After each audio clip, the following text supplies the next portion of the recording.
So these are really for the neck, these first few.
And then the hands up and out, palms facing up and turning the head.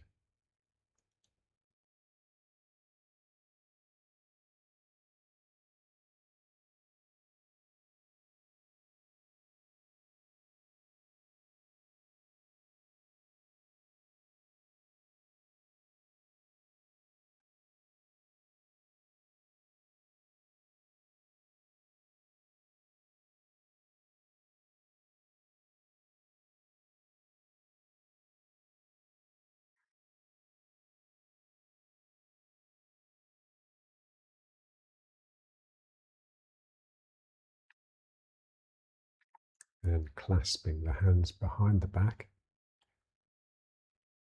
and rotating the head.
And then the hands back round to prayer.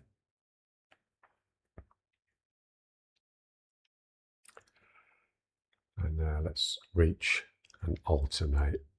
So single weightedness, yin and yang.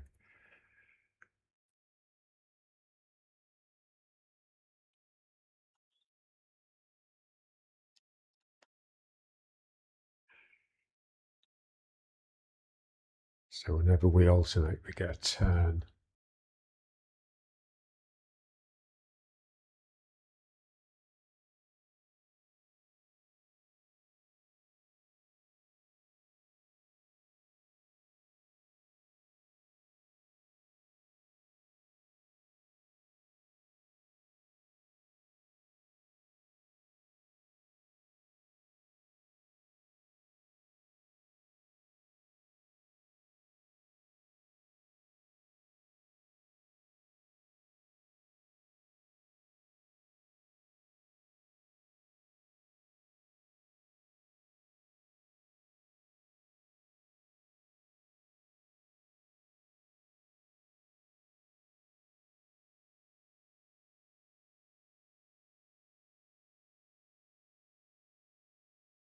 And then reaching up.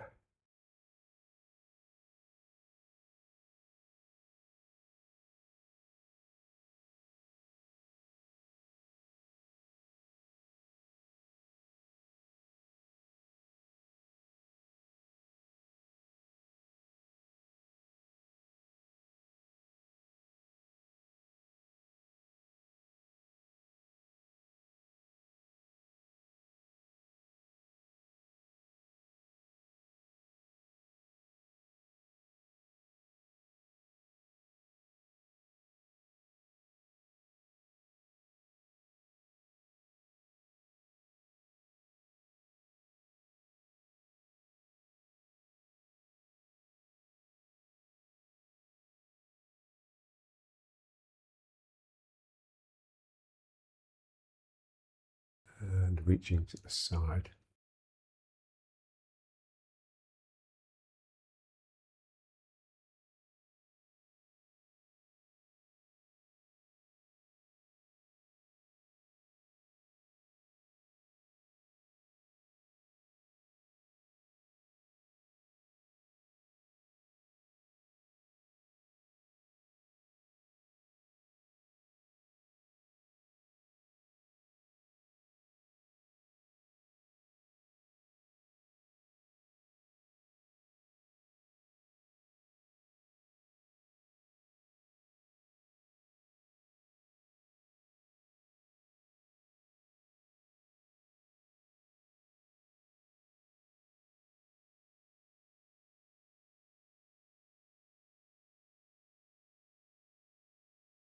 And the strong twist.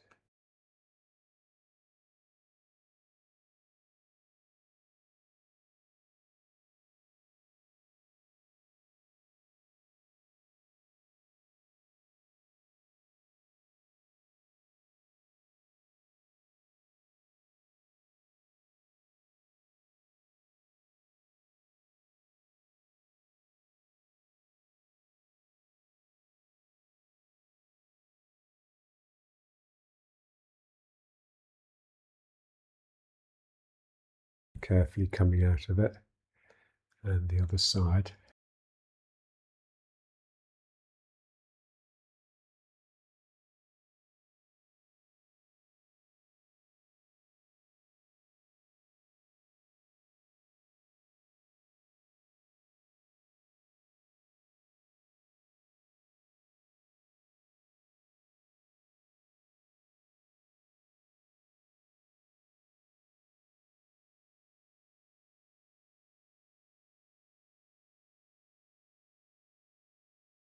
Back to prayer.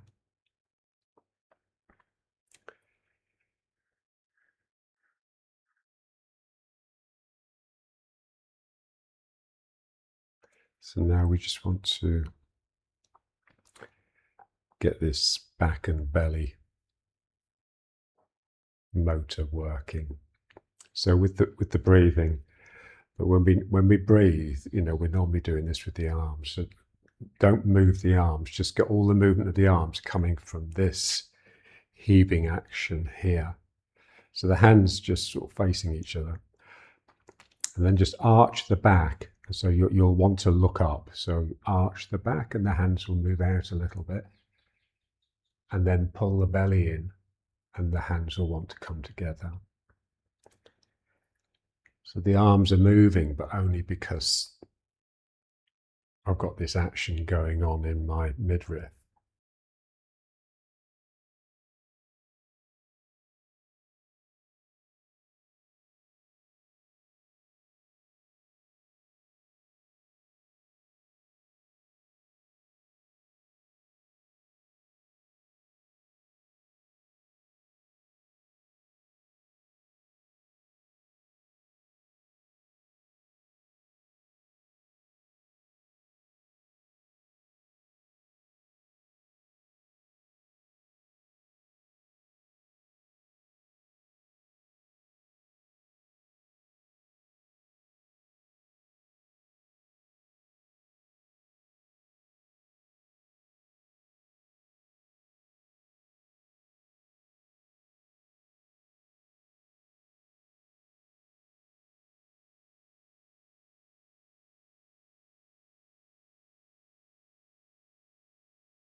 And then back to prayer.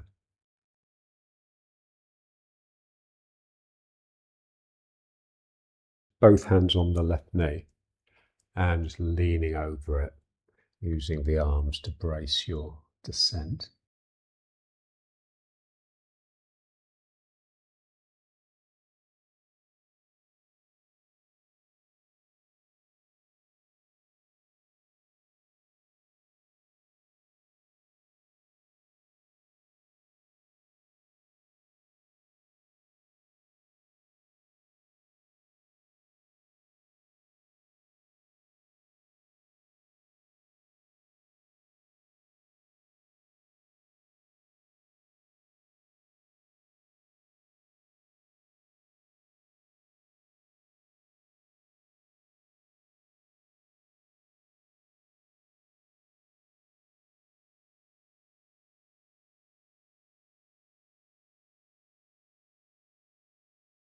Okay, so now let's try some with the sticks. The same thing really, but just down the middle.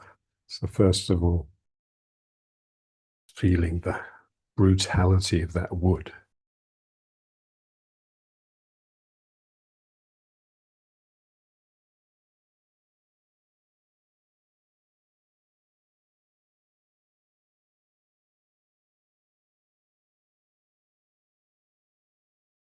And then just leaning forwards.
And a few turning.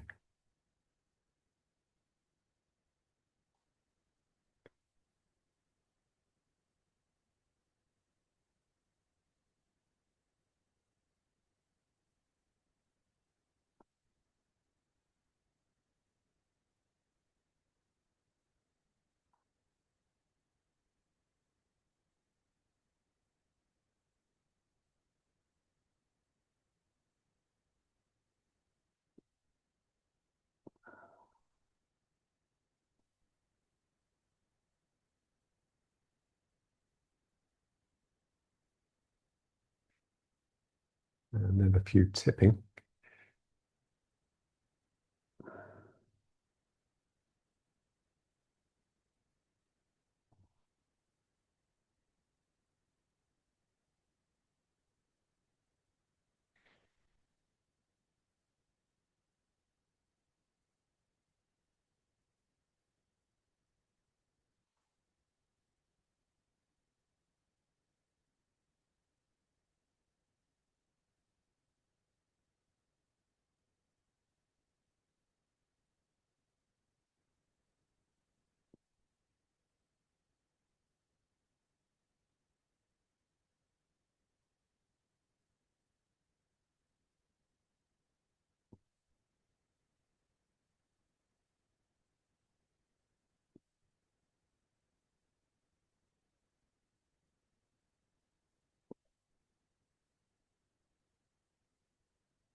And the front and around the back.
Good.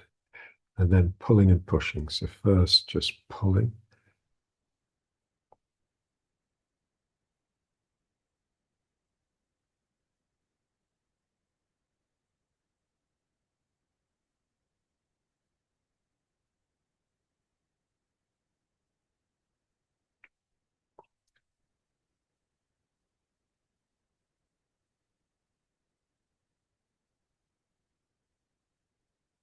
and then pushing.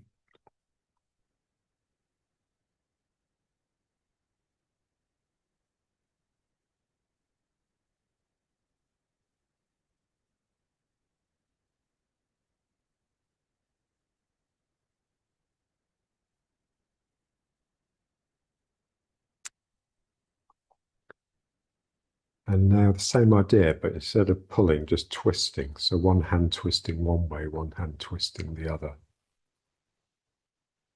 The same idea, we're just producing tension to get energy generating.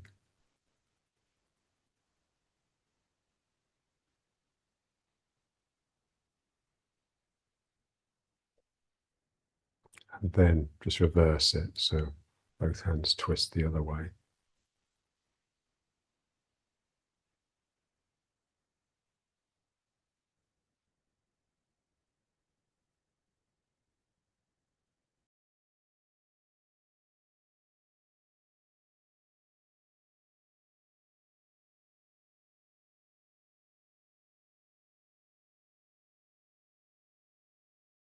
And now let's try the shoulders. So pulling them in towards us, yeah.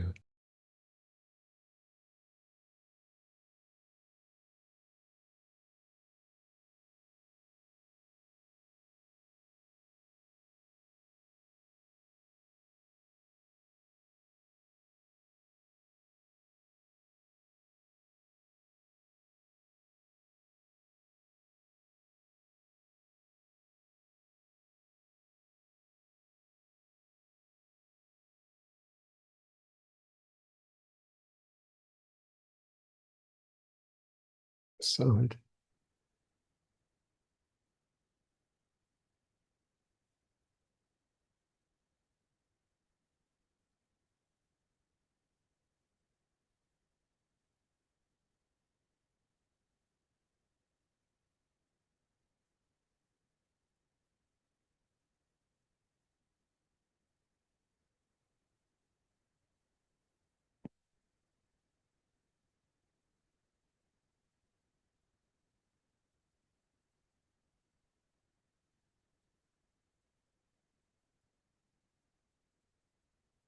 And now the one where we hold the hands as well.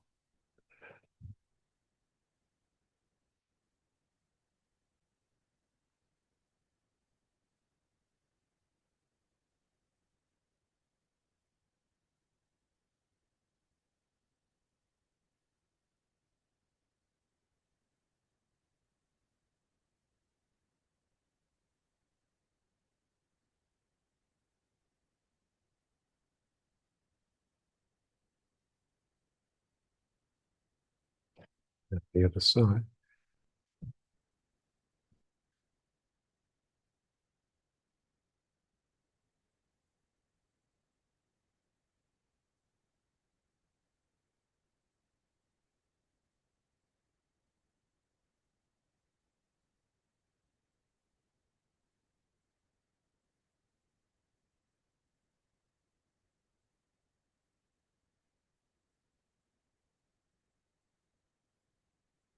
And then one hand sneaking up the spine.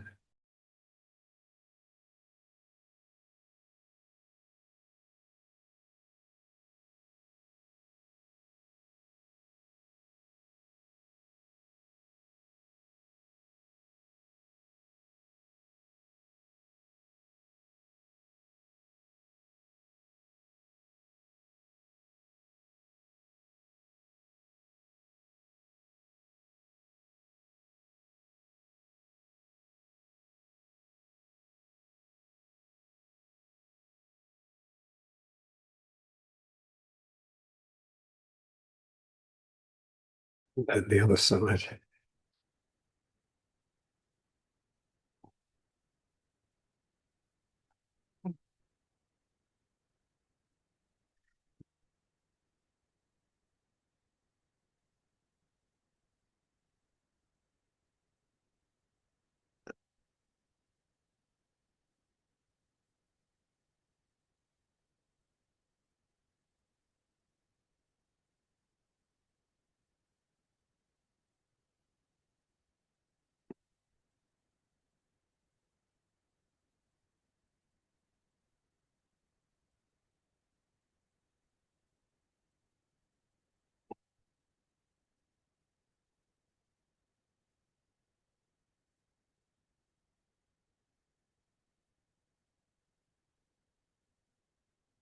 Then releasing. Ooh, carefully.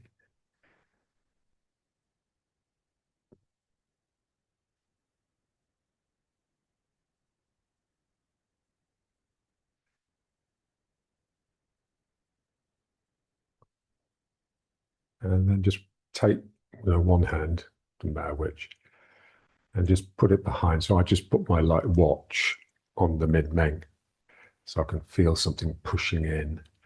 And then the other hand just on the chest. And if the elbow is up and you just drop the elbow, then it would make the hand have a sense of moving upwards. So that's the feeling. Gravity pulling your elbow down is actually causing a slight push upwards with the hand. So the back hand, the weight of it is pushing in and down, and the top hand, the weight of your elbow is pushing it up a little.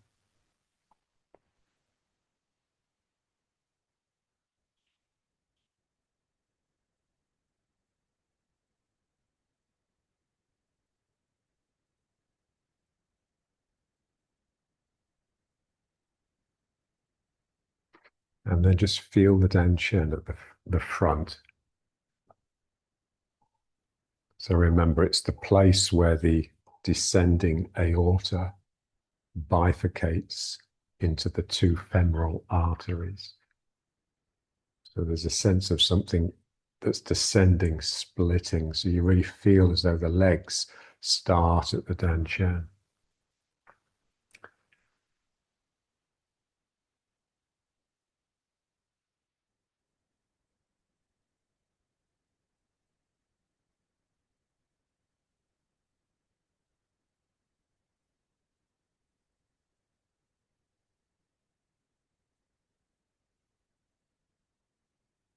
And then just bring the hands to here.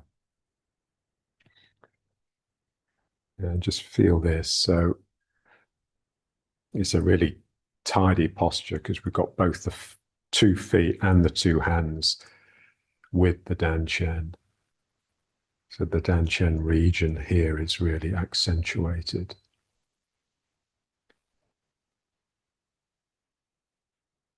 And imagine you were in lotus, so your hands would be, your wrists would be resting on your ankles, on your heels. And so your two heels would be here flanking your dantian.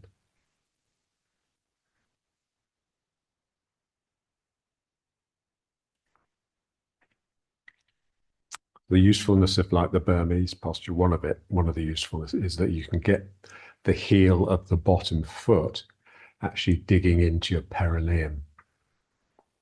If you just bring yourself forwards a little bit, almost like you're sitting on your own foot.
sitting on your heels.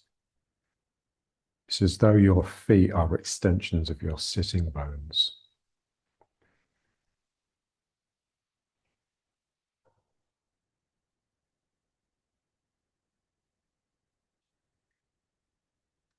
Just bring some strength to the lower back so that the thymus is being pushed upwards a little from the lower back.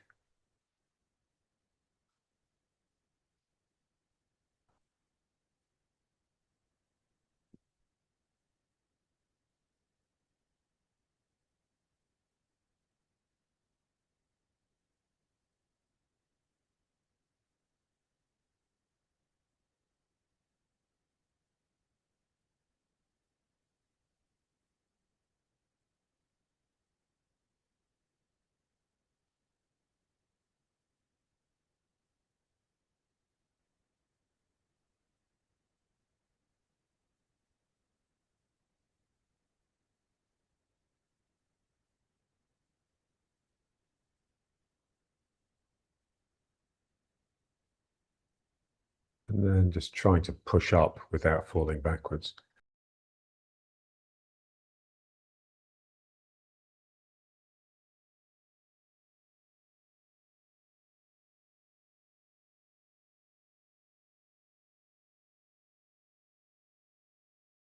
And now just the bouncing. So make sure the feet are right. So big toes pointing in a little, little toes pointing out a little. The middle toe is forwards.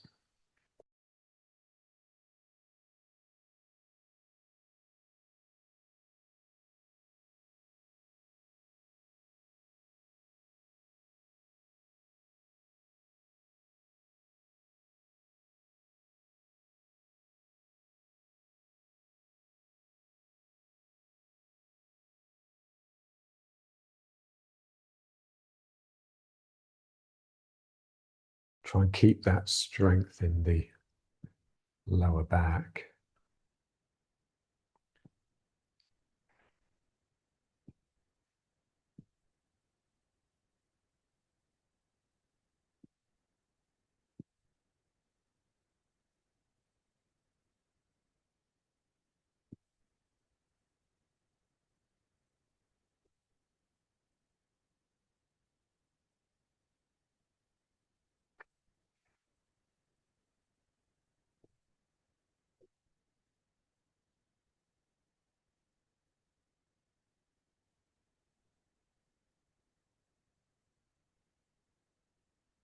And all the time now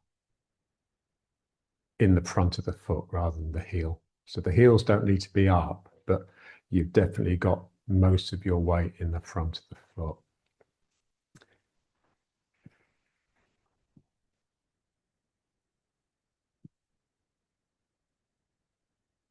We want legs that are always bent and always trying to bend more. And just staying off the heels assists that. When you're on your heels, you tend to straighten the legs and push yourself away from the ground.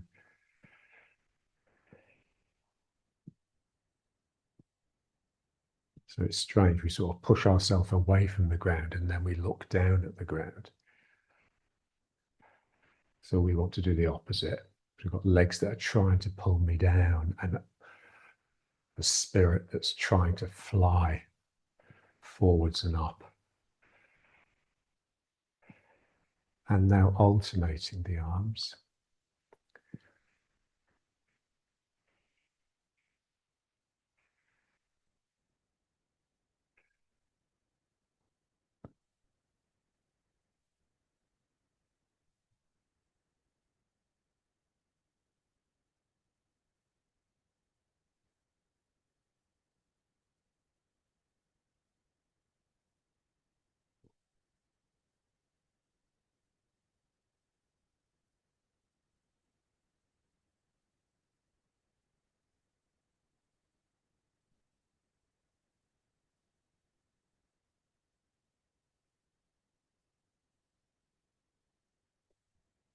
And now turning, but just trying to stay on the front of the foot. So it's a bit difficult.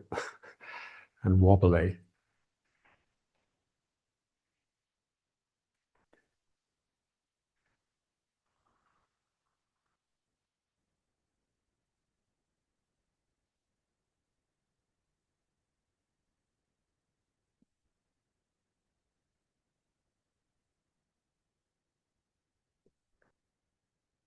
The heel can go down, but it's like goes down gently and as though it doesn't want to have too much weight in it.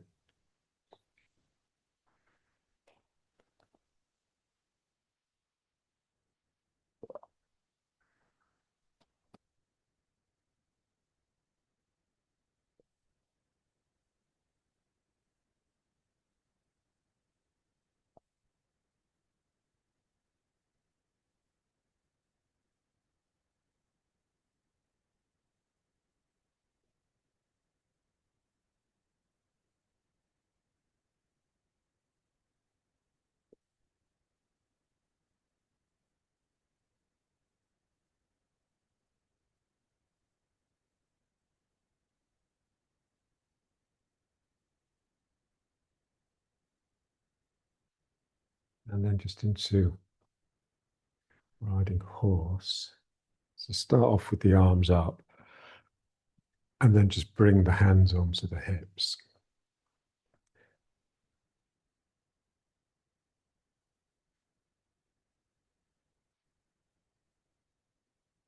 So now the weight of the arms and the hands is helping the sacrum down and forwards, and that will bring you onto the front of the foot.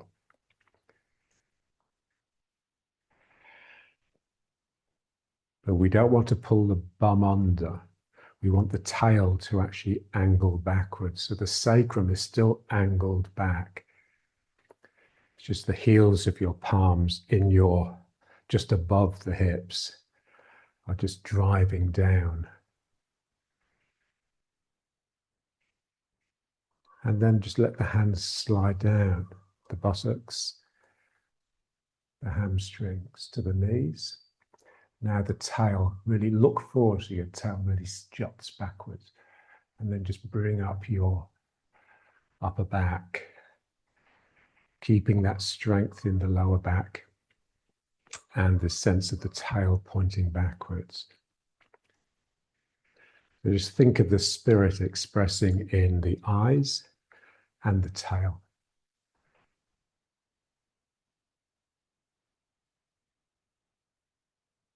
And then you just move forwards a little bit so that you come off the heels and then you can pull the heels up. But the back doesn't really change.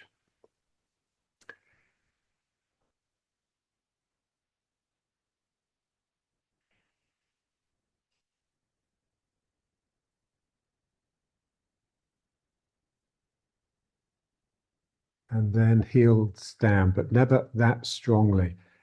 It's like gently, my foot heel hits the ground and then it's as though it swells around the front of the foot.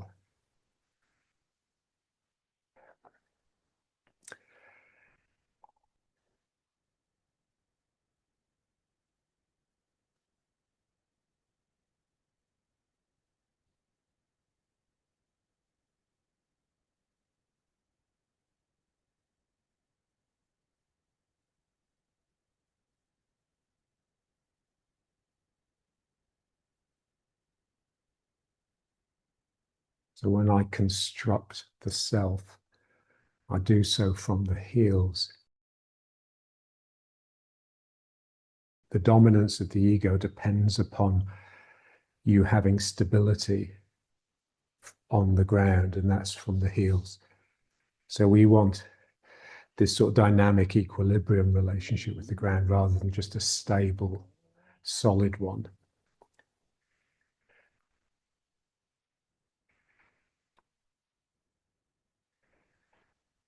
Round the foot,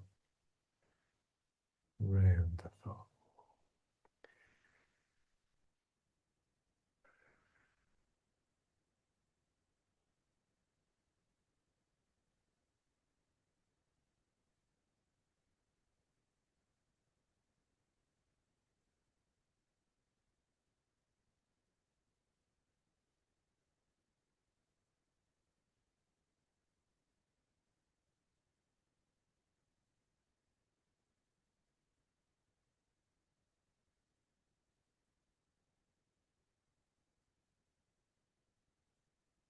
And then bringing the feet up, but now the heels up.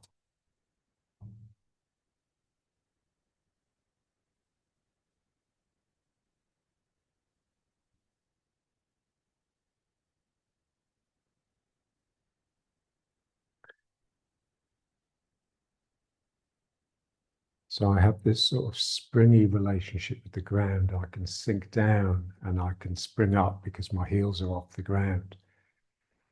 So this is, why we need to do a lot of this exercising of the foot so that the foot has the strength. So I have this equilibrium here on the vertical, but also there's a sense that my forward energy is wanting to just spill out. So I'm on the verge of actually toppling forwards, and my tail energy wants to really extend backwards. So the lower part of my body, or my tail, is trying to project back. My thymus, my eyes, my head are trying to project forwards. So effectively, my spine would like to become horizontal. So there's those three equilibria, all operating. So the vertical one, which is really just my sacrum being the heavy keel of the boat, that has to just keep these two, the tail and the front spirit, the eyes, in balance, so that I don't actually become horizontal. I don't become a total animal.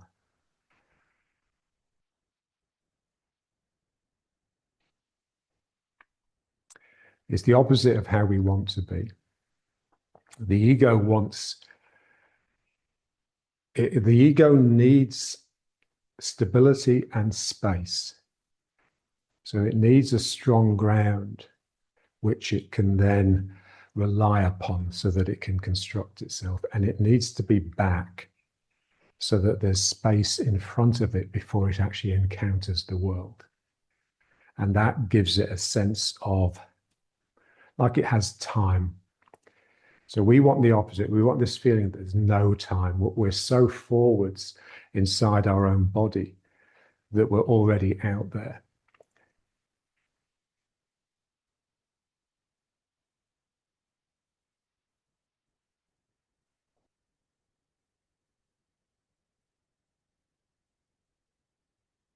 Okay. And now let's just move from leg to leg. So pulling myself again, just trying to, stay off the heels as long as possible. So the heel comes up and then I pull myself across and it goes down, but no weight goes into it really. It's more like a feeling part of my body now rather than a stabilizing part.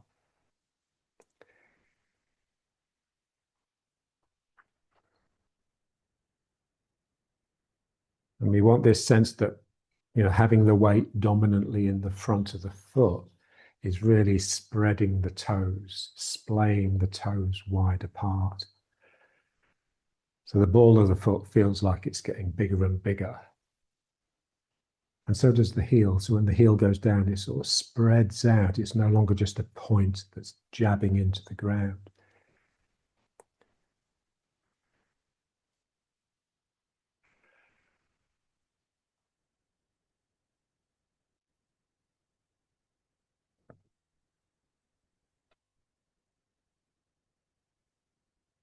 So that tremble, that we get when we have the heels off the ground or when the legs get tired, we just really would like that to be there all the time.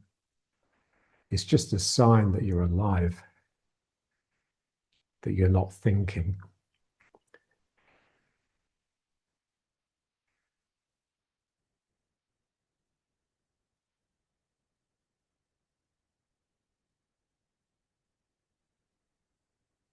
And I know this is right because when I get my students to do it, it just looks amazing. But of course, they hate it because it hurts and because they can't think to themselves. So they feel lonely.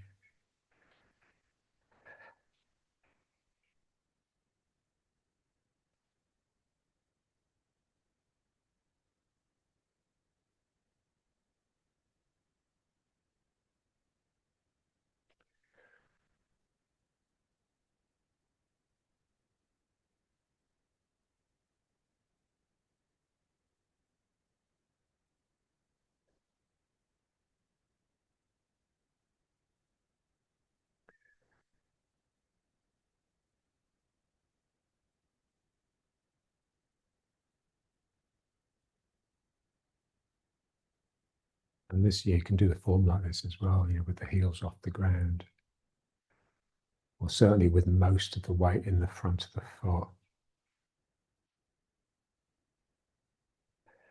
Yes, to start with in Tai Chi, they say, you root through your heels. We were just trying to get the students just to quieten down inside. So they just need a bit of stability on the ground.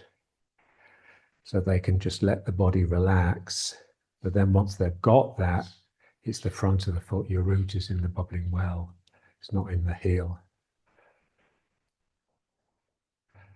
So stop activity, return to stillness, and eventually that stillness is even more active.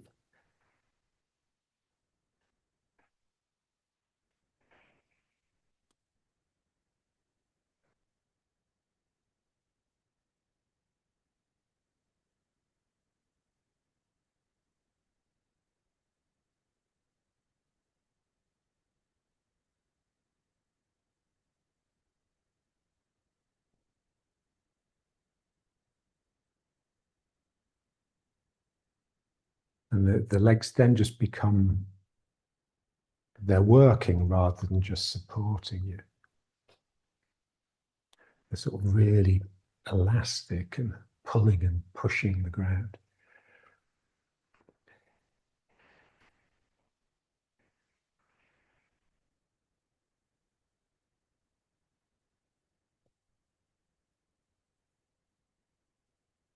Okay, and then just back into riding horse again. Again, just heels down, but just try to resist the temptation to rock into them. And as soon as you rock into the heels, there's a sense that the legs are straightening.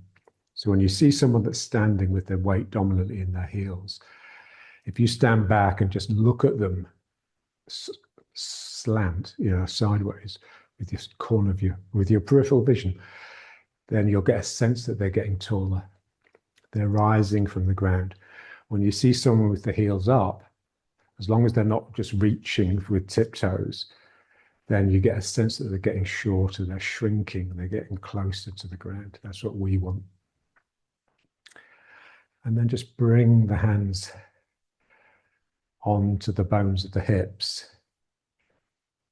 and just feel the body becoming physical.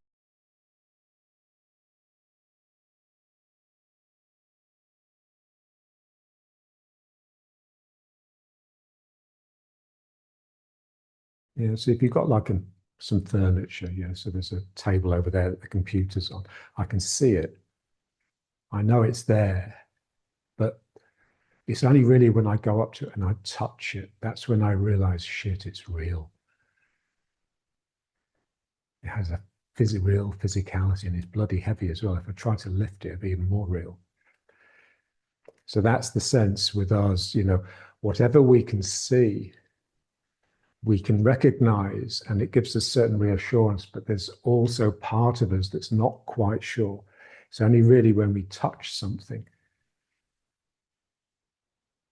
that we become sure. And this is the thing here. I can feel my hips, I can feel my legs, I can feel the pain, but it's only really when I put my hands on them, that's when I realize, shit, this is a real body.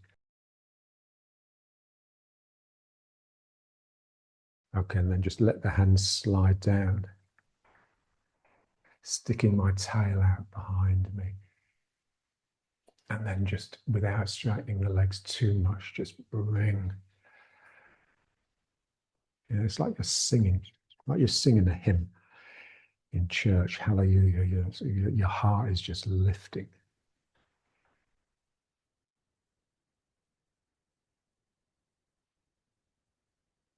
And then just off the heels, and it shouldn't change very much. You just become more intense and more vigilant because now you're really having to attend to your balance.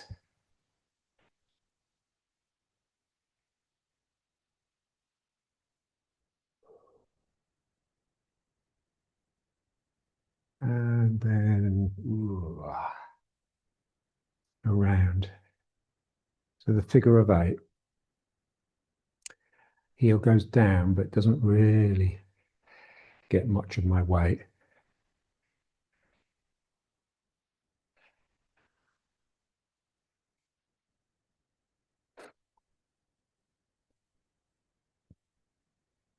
So walk or step as though on thin ice. So imagine you've got to will your weight to distribute over as large an area as possible. So I really want my heel not to be a point, but to spread.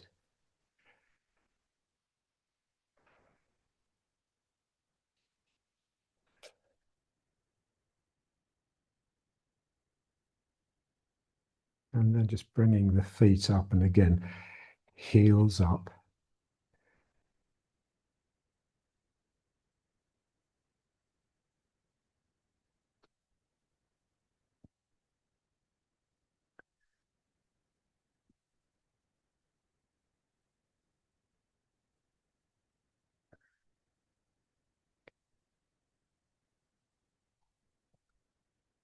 Yeah, so when you're working with this sort of intensity, this sort of spirit, then you'll get breathless. So just expect that. John used to, because it's the heartbeat raises.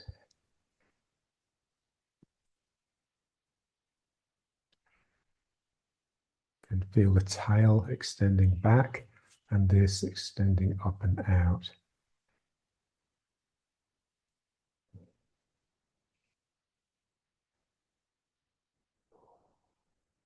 And now, just a little bit backwards and forwards. Again, if you can, just with the heels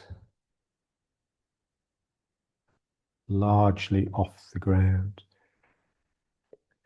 So I'm pulling the ground with the front of my foot. So my heel is off the ground to start with.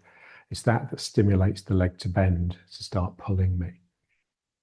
And then you can let the heel down, but most of the weight in the front of the foot. So pulling. And then I just settle, but I spread. So it's as though I go down into the heel, but then wrapping around the front of the foot, around the outside edge.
And then the other foot folds.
Okay.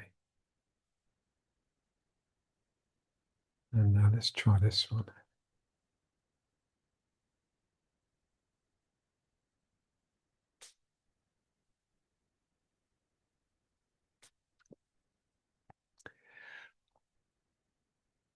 And the heel goes down, but the weight doesn't really go into it.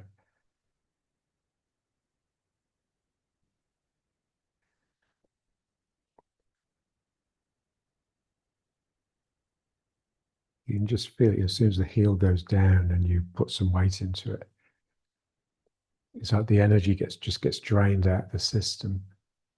You become still and stable in the wrong way. We always want our stillness to be an equilibrium of movements, a balance of movements rather than a death.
And then just feel the figure of 8 inside each foot.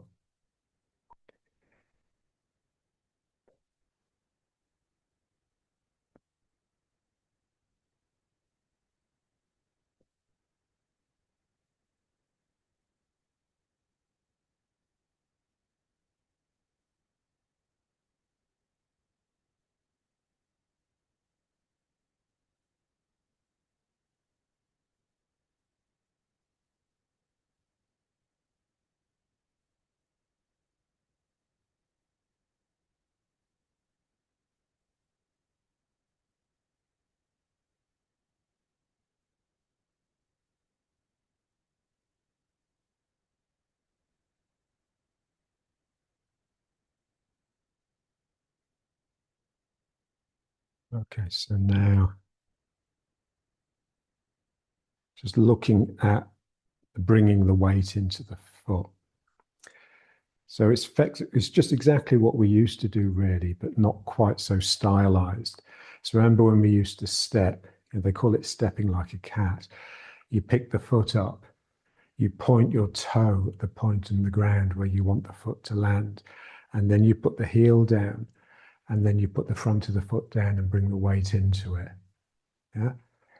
So it is, if you watch a cat stepping, it lifts its foot and it's the front of its foot, so its toes just drop down and then the heel drops down. And as the heel hits the ground and squashes, it squeezes its claws out. And then the claws wrap around whatever it is it's standing on. And that is the impetus that pulls it into the leg. So that's how we want to move. And effectively, it's just the figure of 8 in the foot. So I just pick my foot up and then I put my big toe down. And then I just go around as I put the heel down. It's like I'm going around the heel. And then my toes really open out. And then I grip with the toes and that pulls me into the foot. And now I'm dominantly in the front of the foot.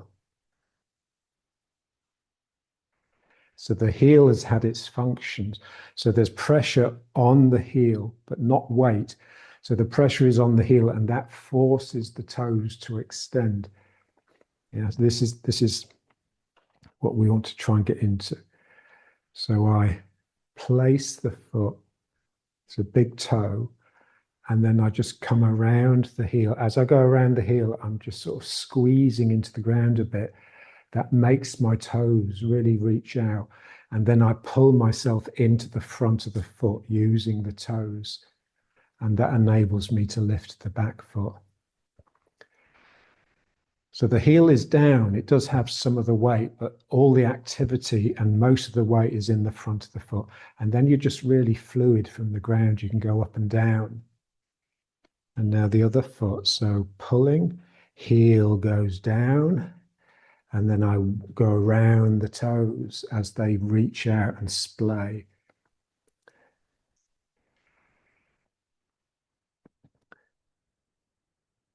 Yeah, so if I have weight in the heel, then it will tend to it will tend to push me upwards. So you'll feel it. If you put too much weight in the heel, you'll feel it. There's a conflict then between the heel and the front of the foot.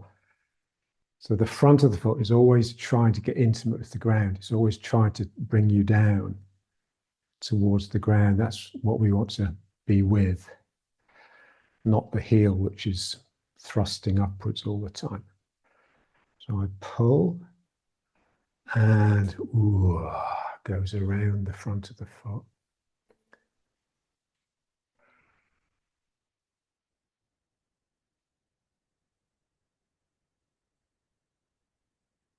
And it's just so difficult because it's not just a new way of using the foot, it's a completely new mind.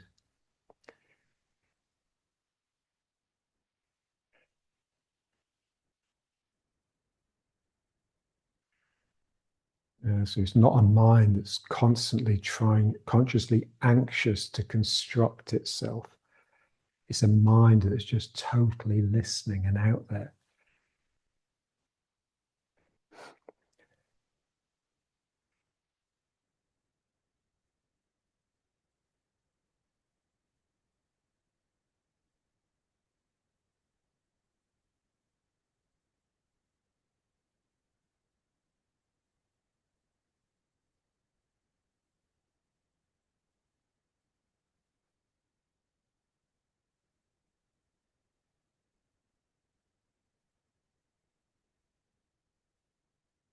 Yeah, and eventually, I guess we'd just like to have the strength in the foot and the leg and the real attentive spirit to be able to keep the heel up, even when I'm just balancing in one leg like this.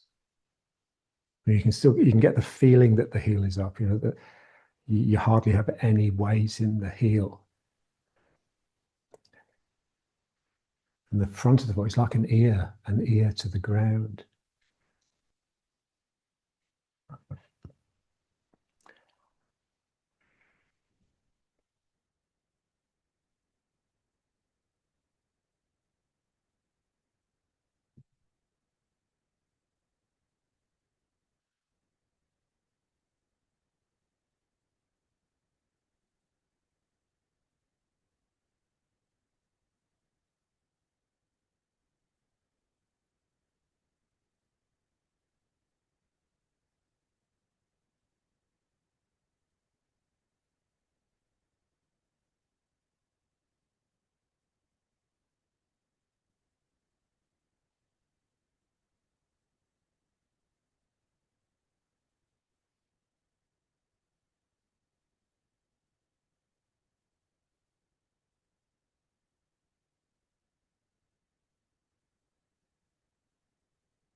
There's that lovely statement by Maximus the Confessor. I think he was one of the Desert Fathers.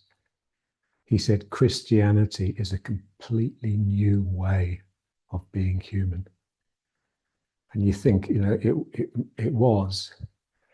You think the Jewish way is an eye for an eye, tooth for a tooth, and Christian way is basically forgive your enemies. It's quite a radical shift, but it's like the same thing here.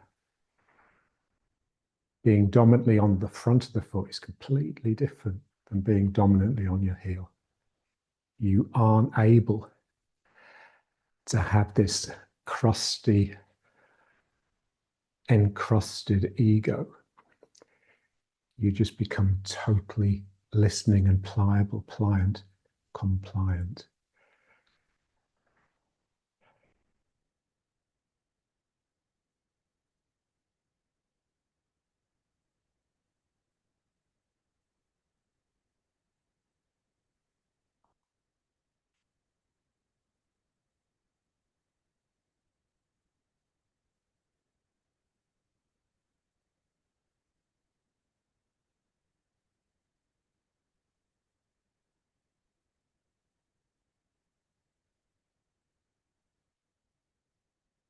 And what we'd like to get into, but I'm not quite sure how to do it, is we want this, this thing of just being on the front of the foot and just being down to be from your bum coming in. And so we have to get used to feeling as though someone's hand is here and it's just constantly just driving you down. So that's the sort of mind we need, a mind that's constantly punishing ourselves, pushing ourselves into the leg and into the front of the foot. Yeah, so we've done loads of work in Tai Chi, sinking, but it's dominantly into the heel. And this is quite different. So something is driving me down here, but I just don't let it settle into the heel. I just push even more, and that'll bring me into the front of the foot. So that's how to practice the form. But it is difficult. So we just have to visualize that hand, not just a hand, but a hand pushing, a hand driving us into the ball of the foot.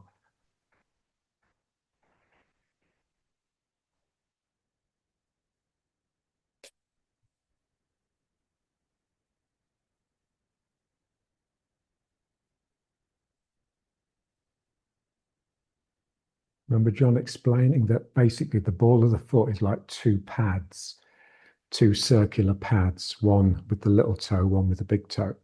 And the bubbling well is sort of between them. So the bubbling well is risen off the ground a little bit. So he said, if you actually sink properly, then your whole front of the foot gets flattened out and the bubbling well actually sinks down and touches the ground.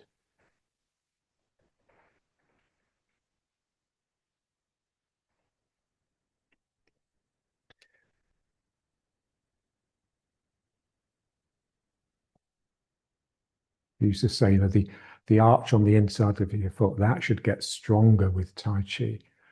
But the arch on the ball of the foot in the middle, it's like a cleft that splits the two sides of the ball of the foot into two. He says that flattens out, that disappears.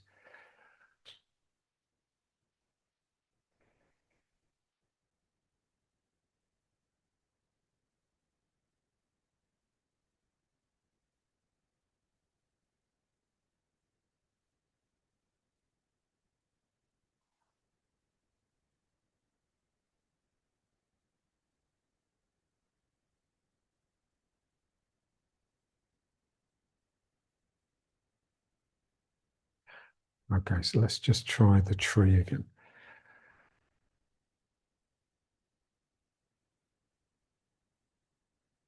So in front of the foot.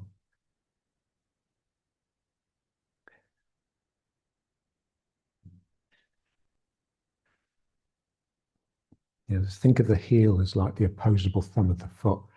So the heel just becomes more like a sensitive finger than this thing that's just grinding into the ground. And then just let the hands slide down. Get the tail really jutting backwards. And then just bring the back up. You just want to feel that lower back just so strong, especially around the Ming Men. So my sacrum is angled backwards, and then the part of my lumbar spine above the Ming Men is really angled backwards, but from above. And then I just come off the heels. Again, just feel as though it's something here that's pushing down. So you're being pushed off your heels. You're being driven into the front of the foot. And just let the ball of the foot really spread.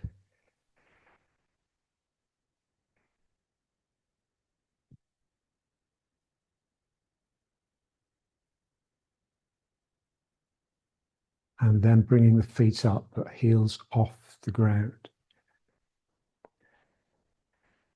So it should feel like it's liable to fall at any moment. So really sort of really unstable. And then just in your mind, just give yourself a heavy sacrum. That's your keel that's stabilizing you.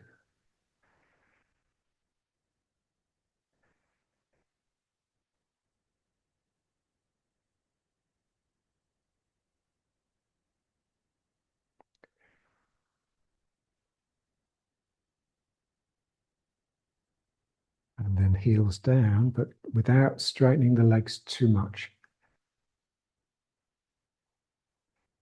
Yeah, you just have this really soft, liquid relationship with the ground. Imagine you were to melt and just trickle into the ground.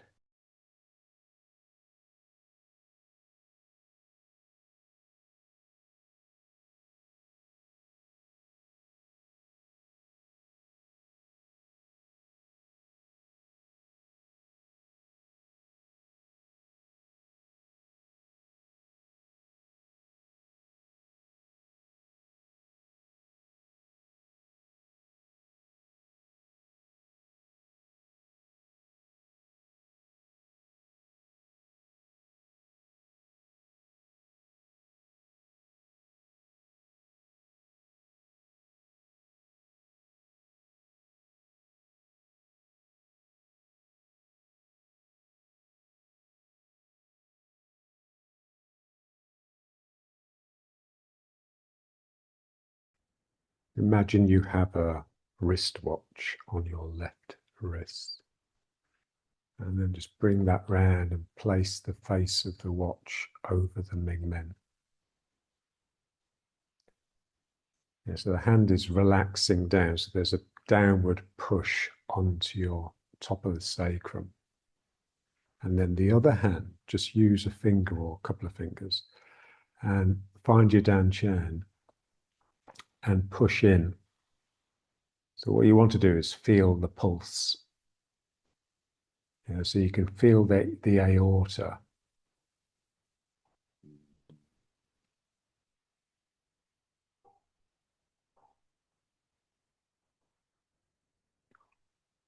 So that is the point where the descending aorta splits into the two leg arteries.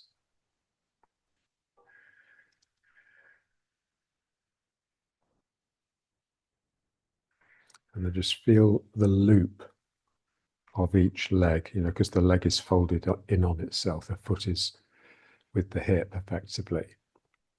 It's like a figure of eight. You've got a figure of eight here with the two legs.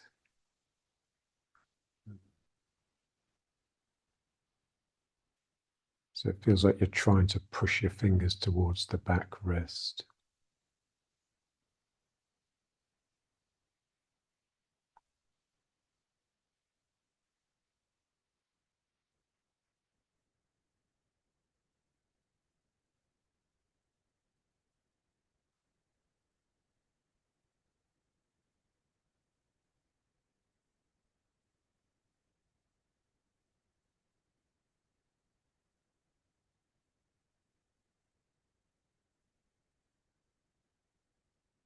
And then bring the front hand just up to the heart.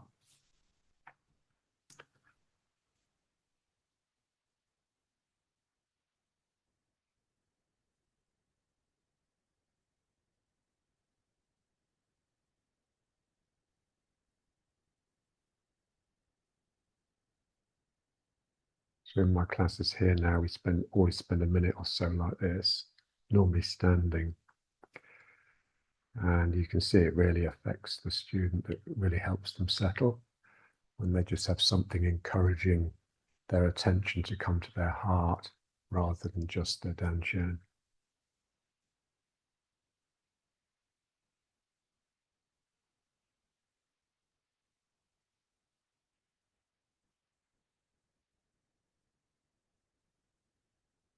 And then just bring the hands back into prayer. And now rubbing the hands. You can just feel this structure here, so the feeling on the Ming Men and the dantian.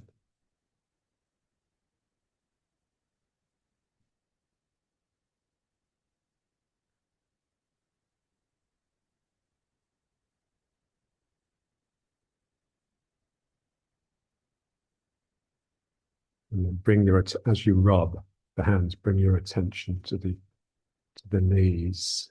We just want to feel the legs. Really sort of see them, listen to them with your listening mind. Become aware of them, really aware. And then just placing the hands and just noticing how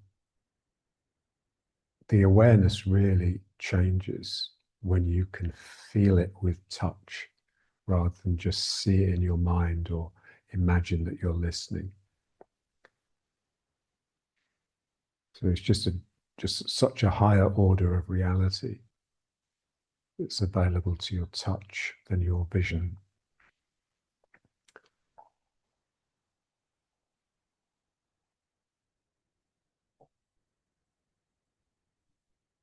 So we just live in a culture that privileges vision over everything else, and so much is missed because we don't touch.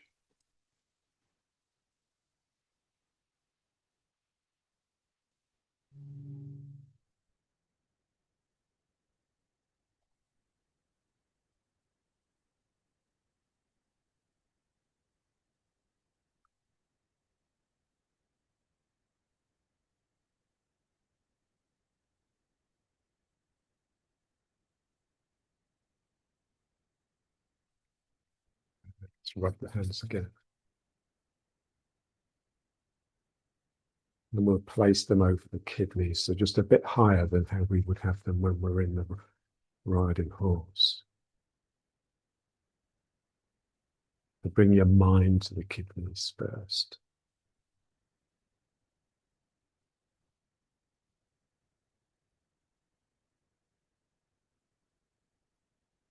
And then just place them sort of one at a time. And then just pull the elbows back and open the chest. So now the weight of the arms and the hands is pushing in and down.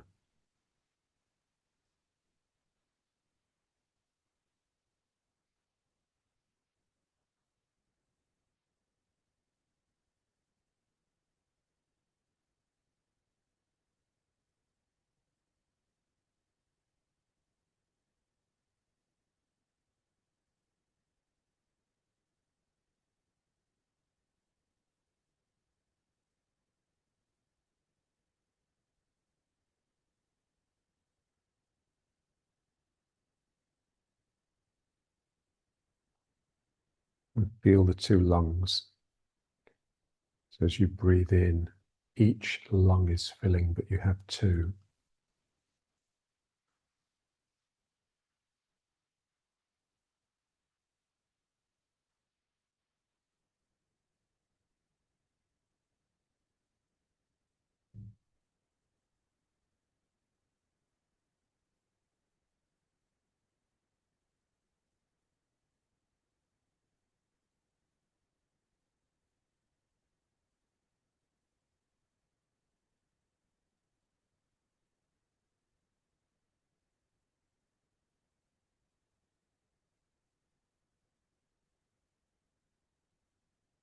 And then back around to prayer. And Rubbing the hands again, and we'll do the back of the head.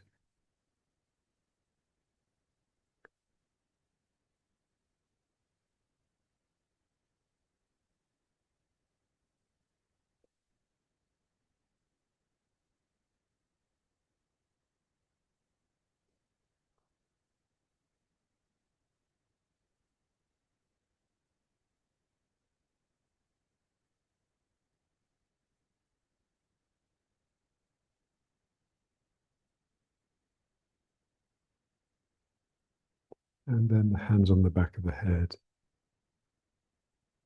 So the two hemispheres, they're separate and they're different.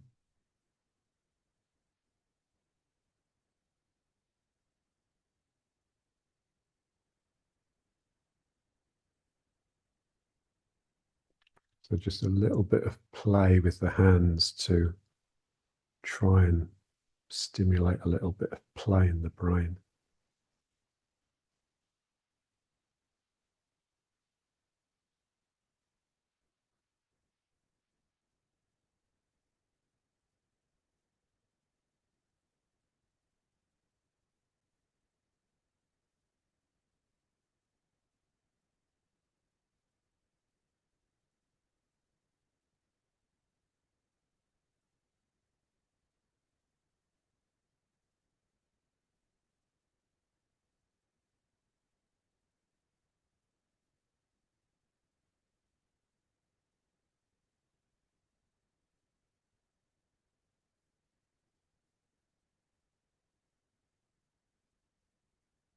And then just reaching up and back down to prayer. And the hands down to the knees. Again, just feel that touch, making you real, physical.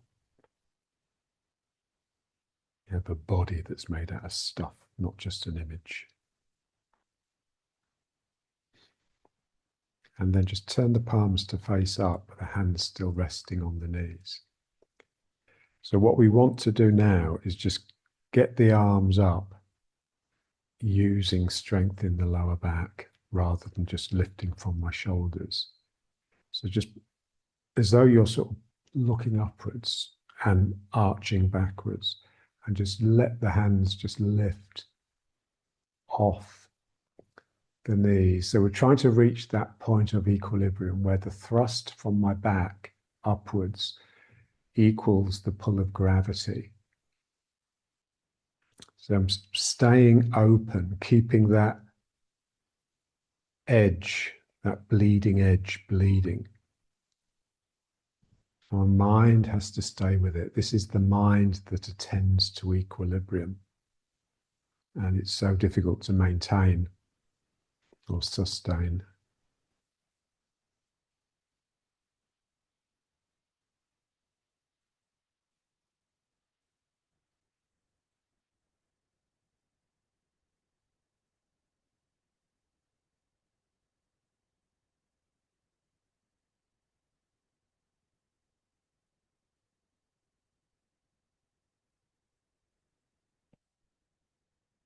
Yes, imagine you're praying like this all night.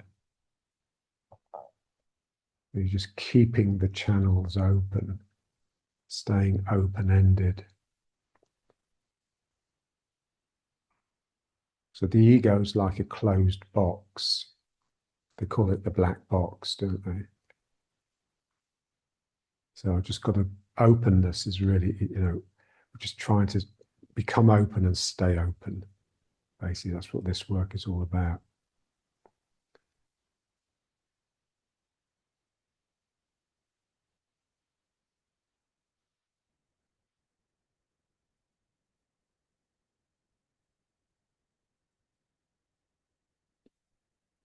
So emptying the mind and filling the heart.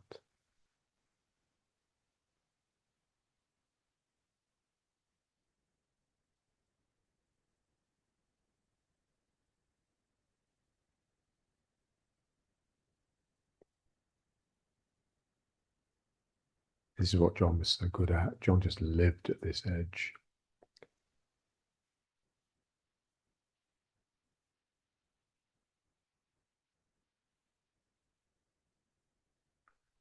If he was doing this, if he was doing this here, by now tears would be just streaming down his face.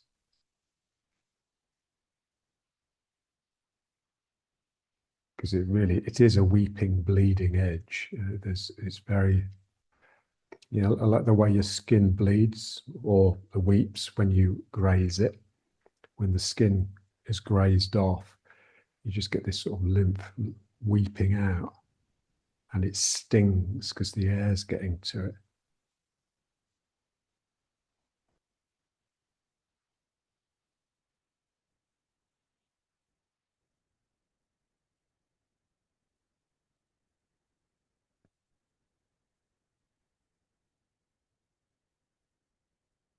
And just see that the power for this just comes from the lower back. That nowadays we're just all spineless, basically, compared to how we need to be, really, because no one does any physical work anymore.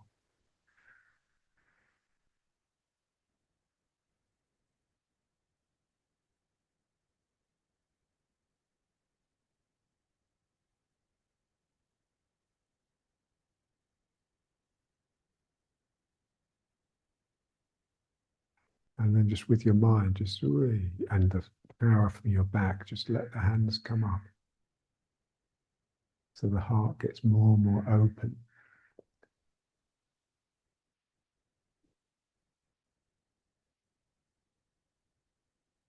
And then down. It's like you're tracing a big heart shape.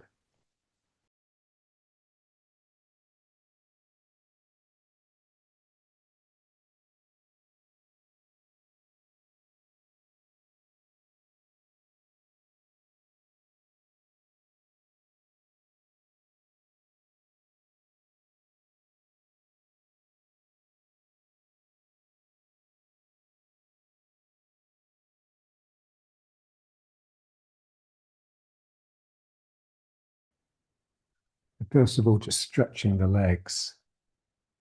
So just let's try stretching them out front.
and then just down into the fetus.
And then up. And separating the feet, sitting down between them.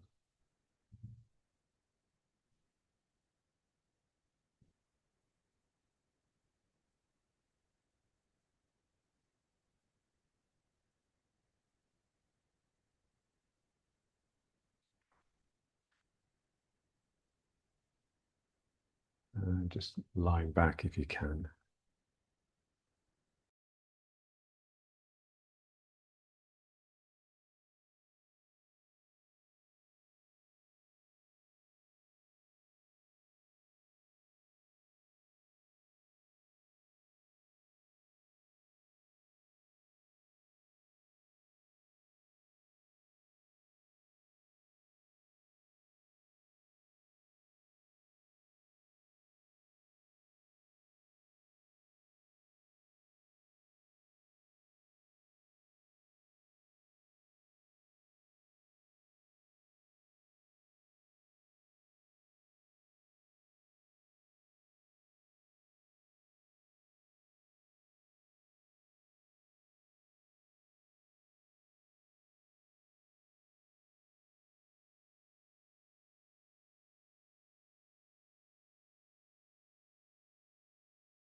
And then just with the knees up, just try some crunches. So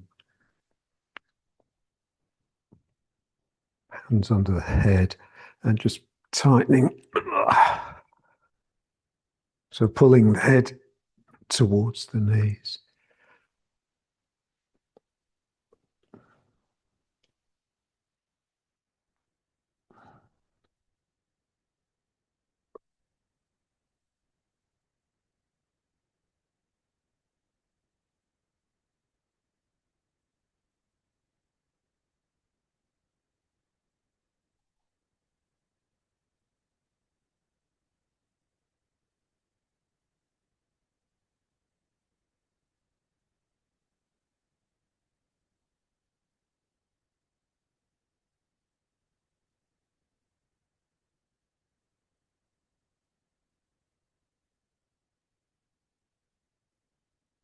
And then a little bit of cycling.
And then the feet flat, but the knees up.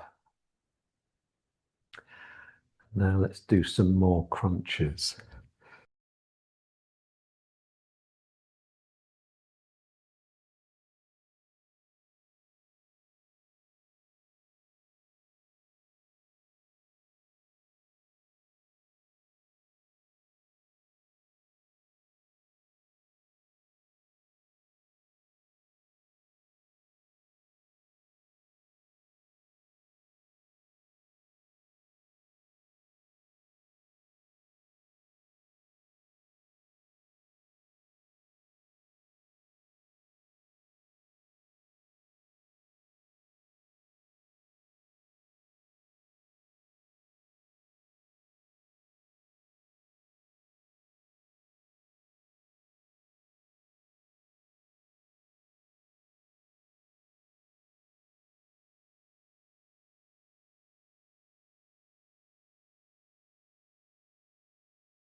And then just straighten the legs down, just relax.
Straighten the leg.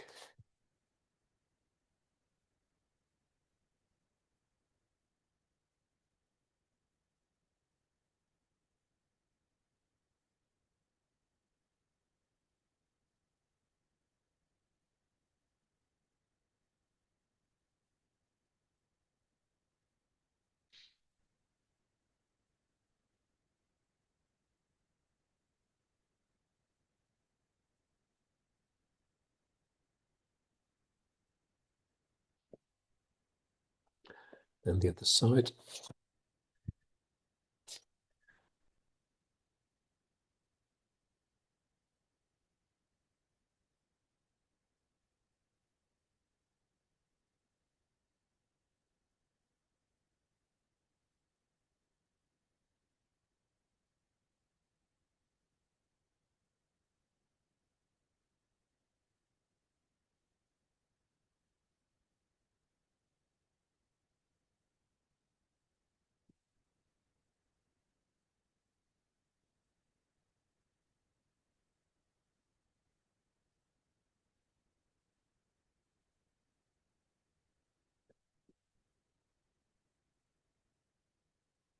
It's the squat off the heels of the sumo squat.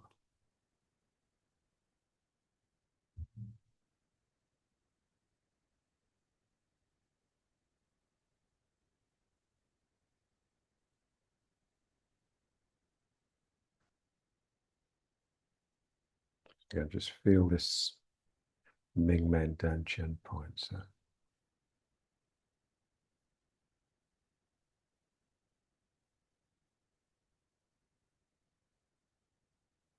So the one becomes the two, it branches here. So the spine branches into the hips and the aorta branches into the femoral arteries.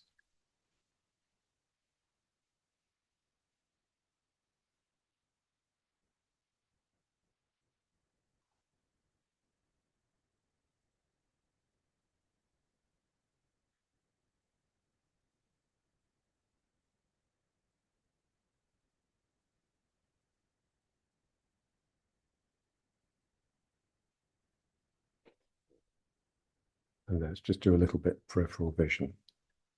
So just up and out, and just wafting the hands a bit just to stimulate that region. So your eyes are fixed ahead, but you're not looking at anything. Your attention is with this movement.